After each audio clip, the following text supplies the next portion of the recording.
Eu acho que tem muita gente precipitada. Primeiro porque quem escolhe sou eu.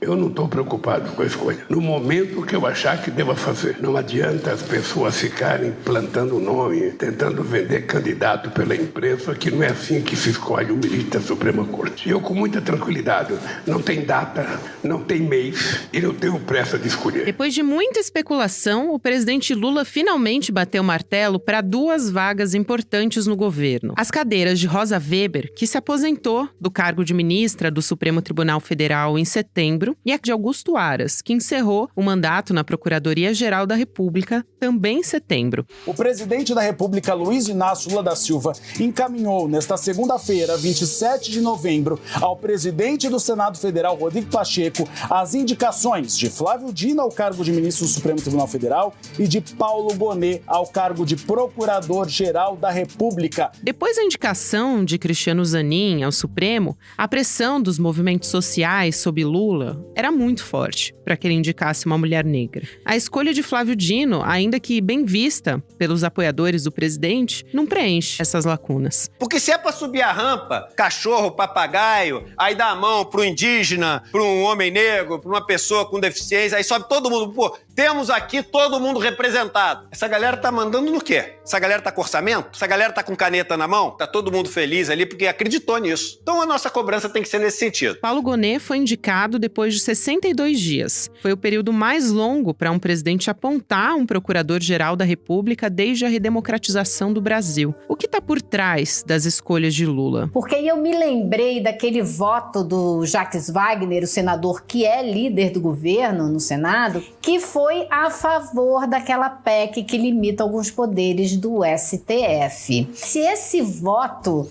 do Jacques Wagner, que não causou nenhuma estranheza no Palácio do Planalto, se não tem aí toda uma costura para afagar um lado mais conservador com a escolha do Gonet, mas facilitar a aprovação do Dino na sabatina do Senado, onde ele vai precisar de 41 votos para ser confirmado no quarto. E o que elas dizem sobre a governabilidade do presidente até agora?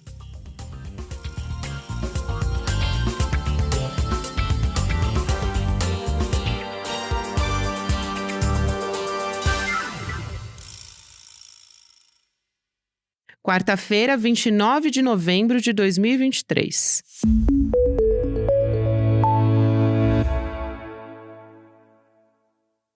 Oi, seja muito bem-vindo, seja muito bem-vinda. Eu sou a Gabriela Varelli, esse é o Videocast em Detalhes e a gente sempre conversa com um convidado ou uma convidada, analisando uma temática ou uma notícia importante do momento. E hoje eu converso com a Adriana Cecílio, que é professora, advogada especialista em Direito Constitucional e também coordenadora nacional da Coalizão Nacional de Mulheres. A gente vai falar sobre as escolhas do presidente Lula para o Supremo Tribunal Federal e também para a PGR e tudo que envolve essa questão. Adriana, muito obrigada por aceitar nosso convite. Um prazer ter você aqui comigo. Olá, boa tarde. É um prazer estar aqui com vocês, poder conversar com vocês a respeito dessa temática que é tão importante.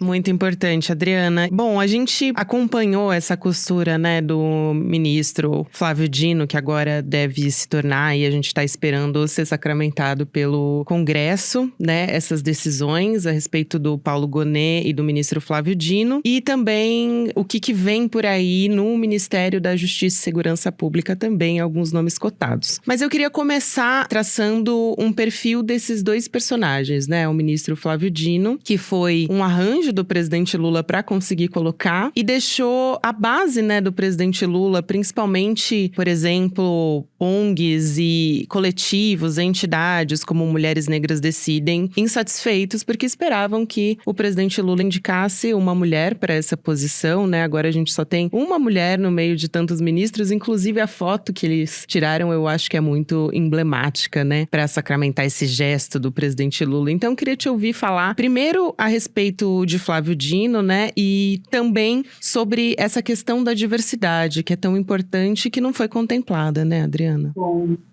eu acho que é importante a gente começar dizendo que ninguém questiona a competência do ministro Flávio Dino, o seu caráter, né, toda a sua trajetória enquanto pessoa pública. Isso há um consenso entre os membros da esquerda que, de fato, o ministro Flávio Dino é uma pessoa extremamente competente, capacitada, não há nenhuma dúvida, nenhum questionamento em relação a isso. Mas, e aí eu falo do meu lugar como coordenadora da Coalizão Nacional de Mulheres, que é um movimento que vem trabalhando essa pauta da presença das mulheres nos espaços de poder, e marcadamente nós fizemos um trabalho muito sério em relação à conscientização da sociedade e buscamos também contatar o presidente Lula para falar em relação a isso, a necessidade da manutenção dessa vaga para uma mulher, porque é realmente triste para todos os movimentos femininos e feministas do nosso país ver que no âmbito de um governo progressista, um governo que só foi eleito força do voto das mulheres. Mulheres essas que subiram a rampa com o presidente, exercendo um papel de representatividade muito importante. Foi uma mulher, passou a faixa ao presidente, mas nós esperávamos que essa representatividade ela não fosse apenas ilustrativa, que essa representatividade ela se manifestasse em especial nos momentos de tomada de decisão, que a decisão do presidente poderia fazer diferença e principalmente uma diferença histórica. Então, para nós, e aí posso falar em nome da coalizão e dos movimentos que compõem a coalizão também, essa sensação, esse sentimento, as mulheres, elas servem ao governo. Nós fizemos um papel muito importante na luta em prol da democracia. Nós estivemos ali na trincheira para garantir, para assegurar a manutenção da democracia no nosso país com a eleição do presidente Lula, e a expectativa que nós tínhamos, e era uma expectativa extremamente razoável, era a de que ele teria essa sensibilidade em não tomar uma decisão que simboliza um retrocesso muito violento aos direitos das mulheres. Em que pese nós respeitemos a trajetória e reconheçamos a trajetória do ministro Flávio Dino, ele é um homem, e um homem não vive a realidade das mulheres e que, portanto, terá no seu julgar, na sua forma de olhar as questões e de avaliar a interpretação dos direitos fundamentais, um olhar que é um olhar masculino. A democracia, para que ela seja material, concreta, precisa ter pluralidade de ideias, pluralidade de olhares. Nossa, sem dúvida, Adriana, a gente tem 132 anos, né? O Supremo Tribunal nunca teve uma mulher negra indicada para o cargo de ministra. Isso é muito surreal, né? A gente falar de um poder judiciário, né? Uma desigualdade étnico-racial, de gênero tão escancarada quanto esse dado que a gente tem, né? Então, a magistratura do Brasil, esses cargos em cortes superiores, precisam ser ocupados por essas mulheres, né? Senão a gente não vai ter nenhuma mudança. Então, eu acho que é nesse sentido, né, que entidades se posicionaram, inclusive fizeram cartas ao presidente Lula demonstrando uma insatisfação. E claro, como você muito bem disse, não tem nada a ver com a competência técnica do ministro Flávio Dino, né? Que é, dada a conjuntura, inclusive, é bastante positiva que a gente tenha alguém como ele para tomar decisões dentro da corte, né? Mas eu queria te ouvir também a respeito do caso Marielle, porque ele deixa o cargo de ministro da Justiça, né? E ele não resolveu esse caso emblemático, mas estava sinalizando que estava realmente andando, né? Não havia um retrocesso nas investigações desde que o ministro Flávio Dino tinha assumido essa posição na pasta da Justiça. E existe uma preocupação muito grande quanto à impunidade do mandante do crime desse caso. Então, eu queria te ouvir a respeito disso e aí juntar com a possibilidade de quem vai assumir essa pasta, né? Existe a possibilidade dessa pasta ser dividida em duas, isso já foi também falado na imprensa, virar uma pasta de segurança pública e uma de justiça. E também tem diversos nomes aí que estão sendo cotados, né? O Ricardo Capelli, o ministro aposentado, Ricardo Lewandowski, também foi levantado esse nome nessa terça-feira, dia 28, e também a ministra titular da pasta do Planejamento, que é a Simone Tebet. Então, queria te ouvir a respeito desses nomes que foram levantados e como que você tem avaliado isso. Bom, a nossa expectativa, enquanto movimentos de mulheres, é que o presidente, uma vez que tomou essa decisão de conceder esse espaço, que é um espaço que seria um espaço tão significativo e tão importante para as mulheres na Suprema Corte, que ele tenha uma sensibilidade de talvez pensar em nomes de mulheres para ocupar o Ministério da Justiça e, caso ele venha a ser desmembrado, nomes não faltam de mulheres competentes para estarem e ocuparem esses espaços. E aí, esses nomes, novamente, são nomes de pessoas que têm uma trajetória respeitável, sobremaneira. O ministro Ricardo Lewandowski, uma pessoa que goza do nosso respeito, da nossa admiração, mas, novamente, são homens brancos. E aí, o que a gente precisa, o que a gente pede enquanto movimento, sempre, é que as pessoas reflitam em relação a isso. Quanto mais homens ocupando espaços de poder, esses homens tendem a indicar outros homens. E com isso nós mantemos a ação majoritariamente masculina dos espaços de poder, ela se mantém. Nós precisamos quebrar esse rito de passagem que a gente percebe com muita clareza nos espaços de poder. Um homem sai e ele deixa esse espaço para outro homem. Então, o presidente Lula, uma vez que a gente pode dizer aí que em larga medida desapontou uma parte importante da base de apoio, que são as mulheres, eu acho que ele poderia ter essa sensibilidade nesse momento e olhar com maior carinho para trazer mulheres para o espaço. Seria acenar de uma forma muito importante essa preocupação com a base, que, repito, ele subiu a rampa não só ao lado de mulheres, mas por causa das mulheres. Foi o voto feminino que decidiu essas eleições. E ele abandonar essa parcela tão expressiva da base em um momento em que o nosso país ainda se encontra partido ao meio, ainda se encontra rachado, o bolsonarismo ainda persiste de forma muito séria no nosso país, é uma questão bastante arriscada. Então, eu espero que as pessoas que tenham a possibilidade, que tenham acesso ao presidente, que o aconselhem a pensar esses espaços que foram deixados por homens, já que ele substituiu uma mulher por um homem, então que ele faça o contrário. É muito importante isso que você diz sobre essa questão do voto, doutora. O ministro Flávio Dino, né, ele deve, inclusive,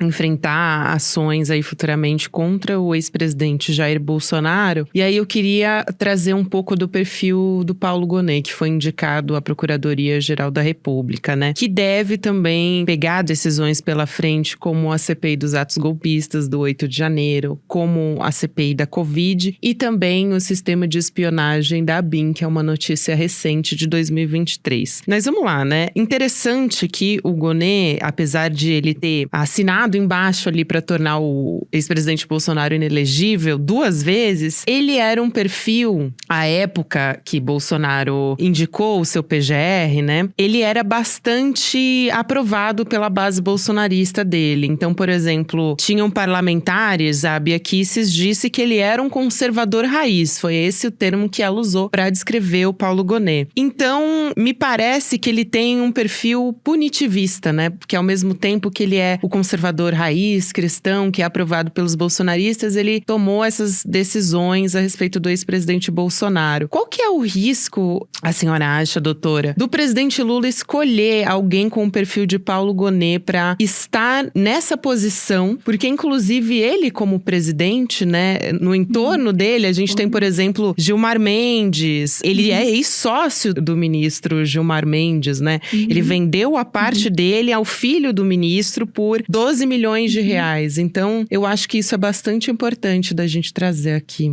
Sem dúvida. Eu só quero retomar um comentário que você fez anteriormente, que eu acabei não falando a respeito sobre a questão do processo Marielle. E aí eu só repiso, se o presidente Lula ele tivesse essa sensibilidade de repente, nomear uma mulher negra para presidir, para estar à frente do Ministério da Justiça, eu não tenho dúvida alguma de que o processo não estacionaria novamente. Agora, quem irá substituí-lo, se essa pessoa terá essa mesma vontade política, essa mesma coragem, porque pelo que nós conseguimos perceber desse processo, há uma série de questões por trás, nos bastidores, que acabam impactando muito na evolução para que se consiga concluir essa investigação. Então, é essencial colocar alguém à frente da pasta que seja corajosa e que seja uma pessoa destemida, que seja uma pessoa que realmente tenha este compromisso em buscar e encontrar a verdade e solucionar esse caso. Então,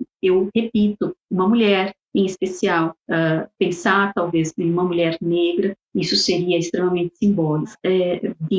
Retomando aqui o seu questionamento, é bastante curiosa essa escolha do Paulo Gonet para a PGR, né? Como você mesmo comentou, ele é uma pessoa muito próxima do ministro Gilmar Mendes. Todas nós sabemos que o ministro Gilmar Mendes não tem nenhuma simpatia pelo presidente Lula, pelo contrário. Então, é uma escolha bastante perigosa, né? Em que pese, lógico, a escolha para os membros da Suprema Corte e para a PGR, ela deve ser uma escolha pautada em competência. Qual é a pessoa, qual é o profissional que estará lá exercendo a sua função da forma mais isenta possível. É isso que se espera dentro de uma democracia. O Paulo Gonet é uma pessoa respeitada academicamente, é uma pessoa que profissionalmente tem uma respeitabilidade. De fato, ele tem um perfil que é um perfil que talvez possa reverberar aí em alguns momentos, em algumas situações, colocando o próprio presidente Lula em risco. Então, o porquê dessa escolha é uma incógnita para todos nós. Não sabemos se foi alguma espécie de acordo interno com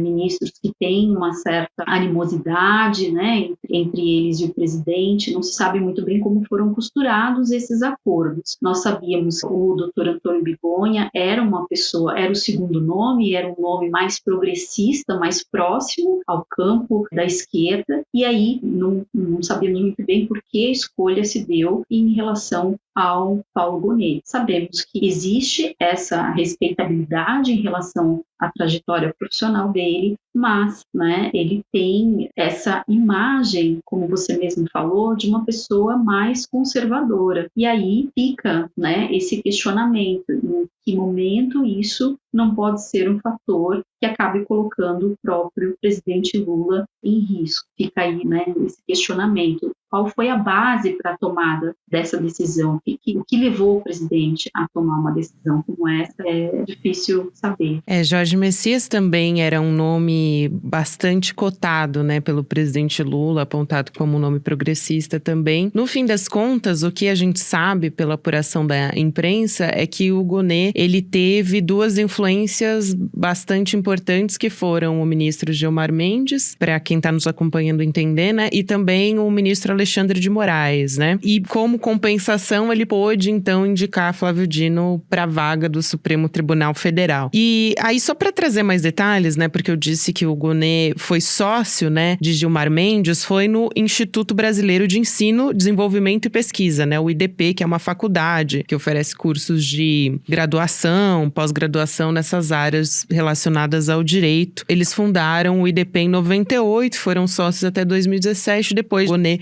vendeu as cotas pro Francisco Mendes, que é o filho do ministro Gilmar Mendes. Então, para dar um contexto melhor do que eu citei aqui. Agora, isso é bastante importante, né? Porque parece que fica muito claro que o presidente Lula, ele tá bastante refém, né, dessas decisões. Enfim, a gente sabe que, e a gente discute muito isso, né, o Realpolitik, e que realmente essas decisões têm que ser discutidas, porque Lula assumiu num momento muito difícil para a governabilidade dele, mas ele não está entregando também a sua base, né? Não está entregando no sentido de diversidade, porque fica muito emblemático ele ter subido a rampa e depois não tá contemplando isso nos cargos de poder, né? Que é onde as decisões são tomadas, que é onde a mudança de fato pode ser feita, né, doutora? Para nós, assim, nós conversamos bastante ontem ao longo do dia, né, dentro do grupo da coalizão, e o sentimento fica a todas nós, ele está num momento delicado, ele ainda, o nosso país ainda está num momento muito frágil, porque o bolsonarismo persiste, nós esbarramos com apoiadores do ex-presidente em todos os espaços, nem de longe o movimento de fato enfraqueceu ao ponto da gente poder pensar, não, agora estamos bem, a nossa democracia está segura, está a salvo. Isto não é uma realidade, e o que é curioso num sentido da palavra de realmente nos deixar intrigadas. Não havia uma pressão por parte de nenhum membro do Centrão ou de qualquer outra área do governo que o obrigasse a nomear, por exemplo, o ministro Cristiano Zanin. Ele nomeou o ministro Cristiano Zanin porque quis, porque era seu amigo pessoal. Exato. Ele estava, né, há bastante tempo e até, curiosamente, chegou a sair uma notícia, foi publicado na CNN que ele teria nomeado o Jorge Messias, que era uma outra opção para a cadeira do Supremo Tribunal Federal, uma pessoa que ele tinha ali uma amizade, um histórico de amizade também e de confiança de longa data. Mas depois essa notícia foi desmentida no mesmo dia, disseram que era... Mas a gente ficou naquela, será que é um teste para ver como vai ser a aceitabilidade desse nome, o que as pessoas vão dizer e tal? Então, quando a gente pensa nessa questão da realpolitik, pesa para nós, mulheres, movimentos de mulheres, é pensar que ele não teve esse cuidado e ele não trabalhou nos bastidores para contemplar essa diversidade. Pelo contrário, ele colocou mulheres em alguns espaços no Poder Executivo e, quando precisou entregar alguma pasta, as mulheres foram as primeiras a serem retiradas. Então, nós tivemos aí 3 ministras do Poder Executivo que tiveram que sair para dar espaço para o Centrão. Então, nenhum homem perdeu espaço, as mulheres perderam espaço. Então, e aí, uma cadeira que é extremamente simbólica para as mulheres, porque essa cadeira da ministra Rosa, ela foi herdada da ministra Ellen Grace. Então, era uma vaga de gênero dentro do Supremo Tribunal Federal. Pensar em uma Suprema Corte que já tinha só 2 ministras e 2 mulheres brancas já era um déficit gigantesco de representatividade. E ele tinha, né, a oportunidade histórica de ser o primeiro presidente a nomear uma mulher negra para compor a corte. E juristas negras de altíssima qualidade, com um currículo absolutamente compatível com o do ministro Flávio Dino, não faltavam, né? Não faltam. Então, fala-se muito quando nós questionamos essa questão da representatividade, mas não importa ser uma mulher, o que importa é a competência. E aí nós replicamos, não importa a competência, porque mulheres competentes nós temos e temos muitas, mas elas não estão nos espaços de poder. Então não é a competência que importa. O que importa é a proximidade com o poder. Uhum. Então, quanto mais homens nós temos no poder, mais esses homens indicam outros homens para ocupar esses espaços de poder. Essa é a grande realidade, essa é a grande questão que se coloca. E aí, quando nós diminuímos esse espaço, quando temos menos mulheres ocupando esse espaço que já era tão reduzido, nós trazemos um dano gigantesco para a nossa democracia, né? Para que a nossa Constituição promete ao povo brasileiro, principalmente em relação à igualdade. Exatamente. E, doutora, para fechar a nossa conversa, eu queria trazer um aspecto bastante importante, principalmente relacionado ao ministro Flávio Dino, né? Ele deve ser sabatinado na Comissão de Constituição e Justiça do Senado e precisa de apoio de pelo menos 41 senadores para, depois da comissão, ele vai para o plenário e aí precisa do apoio de pelo menos 41 senadores, mas tudo indica que ele deve ser aprovado, porque, enfim, essa costura política com o presidente Lula já foi feita, né? Tanto que ele indicou Flávio Dino e o Paulo Gonet, que é alguém que não era da base do presidente Lula, vamos dizer assim, né? Ou alguém progressista, pra gente ser mais exato. E também porque na história de rejeição de indicados ao STF, a gente só teve 5 casos. Então, não é muito usual que isso aconteça. Isso provavelmente já tá pacificado. Agora, ele deve conduzir um momento que eu acho muito importante dizer que é uma quadra da história do Brasil que a gente vive que é muito delicada, porque a gente acabou de ter uma tentativa de golpe e muitos especialistas colocam que foi um golpe, né? Não é porque essas pessoas não conseguiram, de fato, uma tomada de poder, mas elas estiveram nesses espaços, destruíram espaços importantes para a nossa democracia no dia 8 de janeiro. O quanto você espera, doutora, que ele vá conduzir processos relacionados ao 8 de janeiro e a defesa da nossa democracia? Qual é a sua expectativa em relação a isso? Se ele vai ser um ministro com uma característica, como a gente tem acompanhado, por exemplo, o ministro Alexandre de Moraes nesse sentido, que tem sido um ferrenho defensor nesse sentido, né, dessas pautas. Ele vai somar nesse sentido? Ele vai ser um reforço nessa composição? Eu não tenho dúvida. Em relação a isso, acho que todos nós podemos ficar bastante confortáveis, né? O ministro Flávio Dino é uma pessoa muito comprometida com a democracia. Eu acho que todo o trabalho que ele fez à frente do Ministério da Justiça demonstrou isso com muita clareza. Ele é uma pessoa comprometida com a manutenção do Estado democrático de direito. Então, em relação a isso, eu acho que nós podemos nos tranquilizar. Eu, particularmente, espero que tenha uma postura que seja condizente com o texto constitucional, que ele não haja de maneira ativista, que ele não ultrapasse os limites estabelecidos constitucionalmente, que ele julgue, que ele interprete e que ele coloque em prática o espírito, aquilo que está disposto no texto constitucional dentro dos limites que a Constituição assim permite. Então, temos aí uma expectativa muito positiva em relação à atuação do ministro, e aí com todas essas ressalvas em relação à representatividade, mas o que nos conforta, em alguma medida, é realmente ter essa referência da seriedade do ministro e que a sua trajetória o qualifica dessa forma. Pois é, veja que ponto chegamos. A gente vê como algo positivo, algo que deveria ser o básico, né, que é a defesa da democracia, mas a gente vive um momento tão delicado da nossa história que isso se transformou em algo tão importante, né? A gente continuar fazendo essa defesa, porque ficou provado que é algo que pode, a qualquer momento, né, ser ameaçado. Então, quero te agradecer muito, Adriana Cecílio, que é professora, advogada especialista em direito constitucional, coordenadora nacional da Coalizão Nacional de Mulheres. Foi um prazer te conhecer, doutora, te ouvir. Fica o convite para você voltar. Você será muito bem-vinda. Obrigada. Obrigada, prazer te conhecer, Gabriela. Muito obrigada. O Videocast em Detalhes fica por aqui. O próximo episódio vai ao ar às 10h30 da manhã, ao vivo no YouTube, por onde você acompanha toda a programação do ICL Notícias, sempre de segunda a sexta-feira. Muito obrigada a você que me acompanhou até aqui. Até amanhã.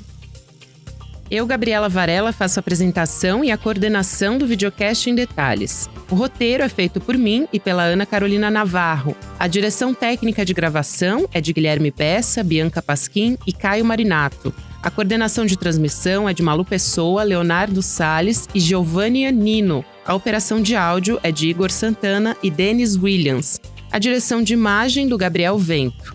A produção é da Elô Macrini. A vinheta original é de Caio Marinato. A edição de áudio e sonorização são de César Degani. A direção de mídias sociais é de Joema Martins. E a direção de arte é de Stella Spironelli. A coordenação de artes gráficas de Isabela Chiara. A direção de programação é de Maurício Arruda. E a produção executiva de Eduardo Moreira e Rafael Donatiello.